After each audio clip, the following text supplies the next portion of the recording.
South ఇండియాలోని అతి తక్కువ ధరలకి రత్నాలనందించే ఏకైక సంస్థ 6JVR.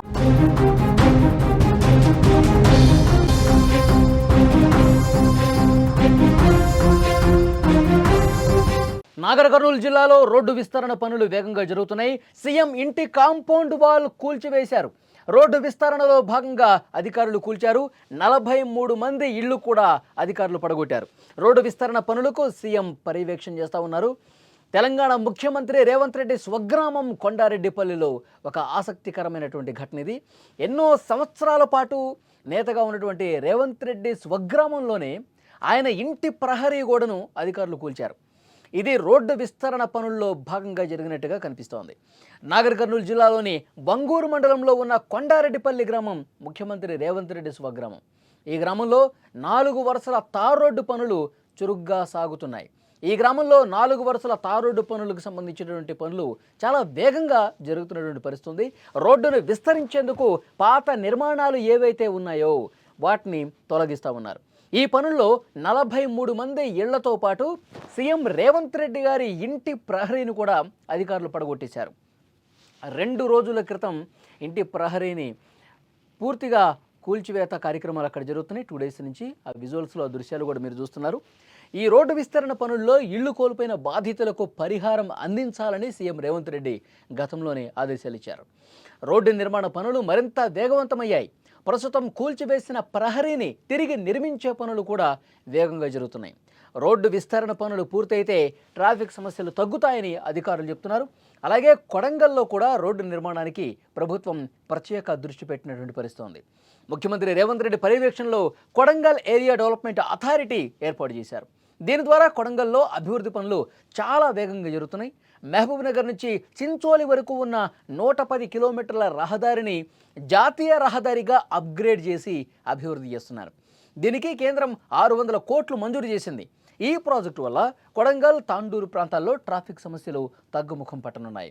ఇదిలా ఉంటే రోడ్ల అభివృద్ధి కోసం రాష్ట్ర ప్రభుత్వం భారీగా నిధులు కేటాయించి అభివృద్ధి చేస్తున్న పరిస్థితి ఉంది. కొడంగల్ సింగిల్ లేన్ హైవేను విస్తరించేందుకు 262 కోట్ల రూపాయలు కేటాయించారు. డబుల్ లైన్ రోడ్ల కోసం 54 కోట్ల రూపాయలు, వంతెనల నిర్మాణానికి మరో 28.5 కోట్ల రూపాయలు మంజూరయ్యాయి. గిరిజన తండాలకు బీటీ రోడ్డు సౌకర్యం కల్పించడానికి 27 కోట్ల 86 లక్షల రూపాయలు కేటాయించారు. ఈ పనుల పర్యవేక్షణను స్వయంగా ముఖ్యమంత్రి రేవంత్ రెడ్డి చూసుకుంటున్న పరిస్థితి. విజువల్స్లో మీరు చూస్తున్నారు. రేవంత్ రెడ్డి గారి నివాసం దగ్గర ఉన్నటువంటి ప్రహరీ గోడను కూడా పూర్తిగా కూల్చివేసి అక్కడ చర్యలు తీసుకున్న పరిస్థితి. అలాగే 43 మంది ఆ గ్రామంలో ఉన్న మిగతా ఇంటి నిర్మాణాలను కూడా పూర్తిగా కూలగొట్టిన పరిస్థితి. ఎందుకంటే రహదారుల విస్తరణ జరుగుతోంది. సో ఒక జాతీయ రహదారి నిర్మాణం అక్కడ 4 లేన్ల వరుసలతో జరుగుతున్న పరిస్థితి. సో దాంట్లో భాగంగానే ముందస్తు అనుకున్న ఒక ప్లాన్లో భాగంగానే ఇంటి నిర్మాణాలను కూల్చేస్తున్నారు. అడ్డొచ్చినటువంటి రేవంత్ రెడ్డి గారి ప్రహరీని కూడా కూల్చి దాదాపు 400 కోట్ల రూపాయలతో ఈ రహదారి నిర్మాణం జరుగుతుంది. ముఖ్యమంత్రి రేవంత్ రెడ్డి గారు పర్యవేక్షిస్తూ ఉన్నారు. నిరంతరం అక్కడ కార్యక్రమాలన్నింటినీ కూడా అక్కడ స్థానిక ప్రజానికం కూడా ఎప్పటి నుంచో కంప్లైంట్ చేస్తూ ఉన్నారు. ఇక్కడ రహదారులు చాలా ఇరుగ్గా ఉన్నాయి, చాలా ఇబ్బంది ఉంది, ఇటువైపు నుంచి అటువైపు వెళ్ళటానికి కొంత నరకం కనిపిస్తుంది, ట్రాఫిక్ కొంత ఎక్కువైపోయినటువంటి నేపథ్యంలో దీన్ని విస్తరించాలనే డిమాండ్ ఎప్పటి నుంచో ఉంది. రేవంత్ రెడ్డి గారు ముఖ్యమంత్రి అయిన తర్వాత ఈ ప్రాజెక్టు మీద స్పెషల్గా దృష్టి పెట్టారు. కేంద్రం నుంచి కూడా నిధులు వస్తున్నాయి. ఇక్కడ రాష్ట్రం కూడా పెద్ద ఎత్తున రహదారుల నిర్మాణం కోసం డబ్బులు ఖర్చు చేస్తుంది. సో ఈ 4 లేన్ల రహదారి అనేది పూర్తయిపోతే ఆ ప్రాంత వాసులకు కష్టాలు అనేవి చాలా వరకు రోడ్డు నిర్మాణం సంబంధించి చాలా వరకు ఆ కష్టాలు తీరే అవకాశం కనిపిస్తుంది. ఎంత వేగంగా పనులు జరుగుతున్నాయో మీరు విజువల్ చూస్తే అర్థమవుతుంది. ఒకవైపు కూలగొడుతూ ఉన్నారు. రహదారి నిర్మాణం కూడా చాలా అంటే చాలా శరవేగంగా జరుగుతున్నటువంటి పరిస్థితి. ముఖ్యంగా ఆ నాగర్ కర్నూలు ఆ ప్రాంత వాసులైతే ఈ రహదారుల నిర్మాణం పట్ల సంతోషం వ్యక్తం చేస్తూ ఉన్నారు.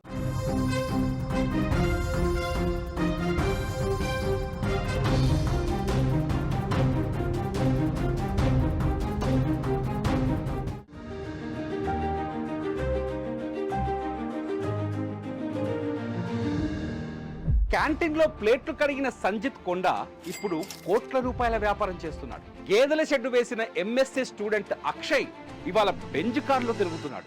3 అడుగులు ఎత్తు కూడా లేని ఆర్తి డోగ్రి ఐఏఎస్ కొట్టి రాజస్థాన్నే వణికిస్తోంది. మహిళా పోలీసుకు భర్త సెల్యూట్ చేస్తే అవమానం అనుకొని ఐపీఎస్ చదివి మహారాష్ట్రలో అంబిక సూపర్ పోలీసుగా మారింది. వీళ్ళంతా మన చుట్టే ఉన్నారు, కానీ వీళ్ళ కథలే మనకు తెలియవు. కృషితో ఋషులుగా మారిన వీరి స్ఫూర్తినిచ్చే కథలు ఇప్పుడు మీరు సుమన్ టీవీ విజేతలు చూడండి. సక్సెస్ స్టోరీస్ కి care of address Suman TV విజేత.